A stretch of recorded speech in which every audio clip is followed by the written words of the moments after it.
Hey guys! In this video, I'm gonna show you how to delete your Instagram account.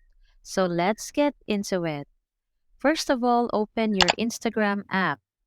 Tap your profile icon on the bottom right and click on the three lines on the top right corner. Select Settings and Privacy. Go to Account Center, then click Personal Details. Click Account Ownership and Control. Then select Deactivation or Deletion. Click the account you'd like to permanently delete.